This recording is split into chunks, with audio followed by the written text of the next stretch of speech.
Assalamualaikum warahmatullahi wabarakatuh. Perkenalkan, saya Rita Desti Nurwanti dari Program Studi Biologi Fakultas Matematika dan Ilmu Pengetahuan Alam Universitas Halim Sanusi, Bandung. Pada kesempatan kali ini, saya ingin mengajak kalian semua untuk lebih memahami tentang tumbuhan alga, lumut, dan juga paku. Yuk kita pelajari bersama. Tumbuhan alga, lumut, dan juga paku adalah kelompok tumbuhan yang memiliki peran penting dalam ekosistem. Meskipun mereka memiliki ciri-ciri dan kebutuhan yang berbeda-beda, masing-masing kelompok ini berkontribusi terhadap keseimbangan ekosistem melalui fungsi-fungsi ekologis mereka, seperti fotosintesis, penyediaan habitat, dan juga siklus nutrisi.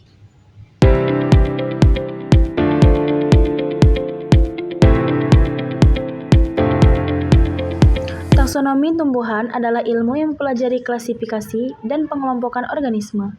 Dalam konteks alga, lumut, dan juga paku, taksonomi membantu mengelompokkan mereka berdasarkan kesamaan morfologi, struktur reproduksi, dan sifat genetik. Dengan pengelompokan ini, kita bisa memahami lebih baik hubungan antara spesies serta meratakan keberagaman hayati secara lebih sistematis.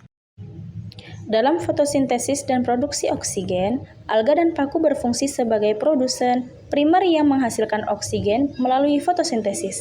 Mereka menjadi dasar dari rantai makanan dan memelihara keseimbangan gas atmosfer. Alga adalah tumbuhan bersel satu atau multisel yang biasa hidup di perairan, baik air tawar maupun air laut. Alga juga memiliki klorofil dan melakukan fotosintesis, menghasilkan oksigen, dan menjadi sumber utama bahan organik di banyak ekosistem akuatik. Alga adalah produsen primer di ekosistem perairan, mendukung rantai makanan dengan menyediakan energi bagi organisme lain. Alga hijau atau Chlorophyta adalah kelompok alga yang sebagian besar memiliki pigmen klorofil A dan B yang memberi mereka warna hijau. Alga ini dapat ditemukan di berbagai habitat, baik air tawar atau juga air laut, maupun tanah lembab. Alga hijau berperan penting dalam ekosistem sebagai produsen primer karena dapat melakukan fotosintesis dan menghasilkan oksigen. Mereka memiliki bentuk yang bervariasi, mulai dari mikroskopis, ada juga yang berukuran besar seperti ganggang laut. Alga merah atau Rhodophyta adalah kelompok alga yang memiliki pigmen utama phycobilin, yang memberikan warna merah pada sebagian besar spesiesnya. Umumnya hidupnya di air perairan laut, terutama di kedalaman yang lebih dalam. Karena pigmen tersebut memungkinkan mereka untuk menyerap cahaya pada kedalaman yang rendah.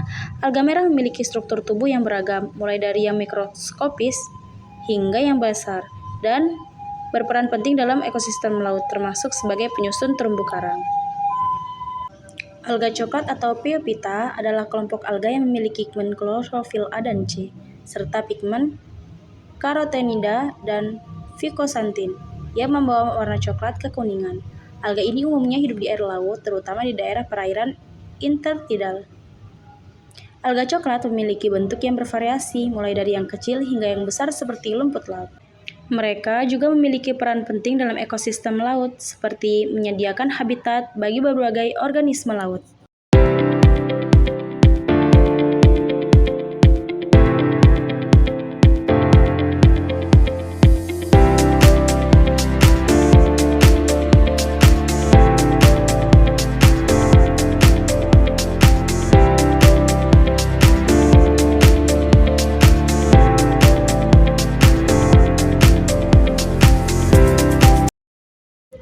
Lumut memiliki beberapa karakteristik seperti tidak memiliki akar, batang, dan daun sejati, serta tidak memiliki pembuluh angkut xilem dan fluem. Lumut memiliki akar semu yang berfungsi untuk menempel di tanah. Siklus hidupnya mengalami metagenesis, yaitu pengaliran keturunan antara fase gematofit dan fase sporopit. Pada fase gematofit, lumut menghasilkan gamet, yaitu gamet jantan, dari gamet antheridium dan gamet betina.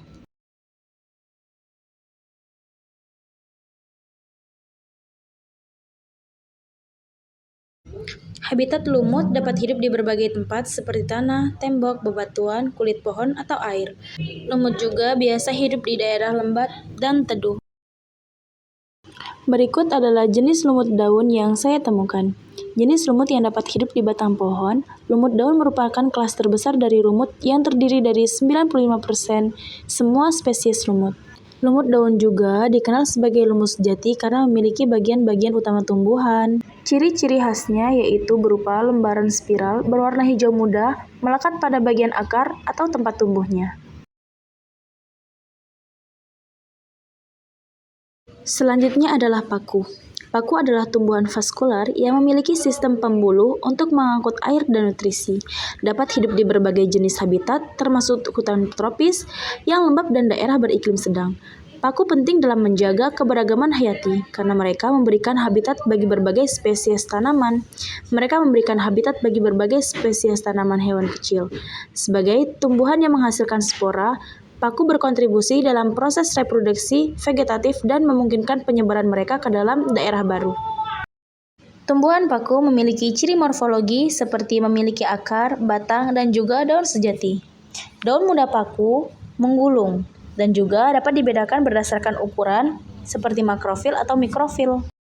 Tumbuhan paku juga dapat dibedakan dari fungsinya seperti tropofil atau sporofil. Sel-sel tumbuhan paku memiliki dinding sel yang tebal. Tumbuhan paku berkembang biak dengan spora yang dihasilkan di dalam kotak spora.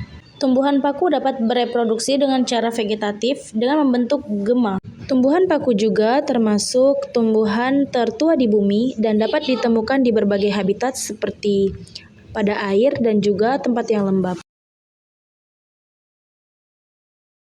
Pada tumbuhan paku, saya menemukan tumbuhan paku jenis andem resam atau sering disebut paku resam, termasuk dalam jenis Lygodium. Lygodium merupakan genus dalam keluarga Lygodicaceae yang dikenal karena daunnya yang berbentuk seperti helix atau melilit.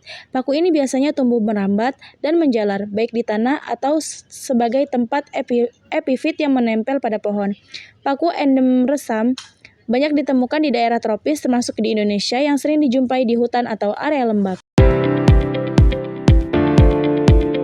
Paku yang kedua adalah jenis tumbuhan paku tanduk rusa atau Platycerium sp. Adalah jenis paku epifit yang tumbuh menempel pada batang pohon atau bebatuan. Paku ini memiliki bentuk daun yang unik dengan daun steril yang menyerupai tanduk rusa yang menjulang ke atas. Sementara daun fertilnya lebih kecil dan membentuk roset di dasar tanaman. Paku tanduk rusa ini sering ditemukan di hutan tropis, terutama di daerah yang lembab. Selain memiliki penampilan yang mencolok, paku ini juga dikenal karena kemampuannya untuk menyerap air dan nutrisi dari udara melalui permukaan daun. Dari video ini dapat disimpulkan bahwa tumbuhan paku, alga, dan juga lumut adalah kelompok tanaman non-flowering yang memiliki ciri khas dalam hidup dan struktur tumbuhnya. Secara umum, ketiga kelompok ini banyak memainkan peran penting dalam ekosistem, terutama dalam penyediaan oksigen, menjaga kelembapan tanah, dan juga sebagai bagian dari rantai makanan.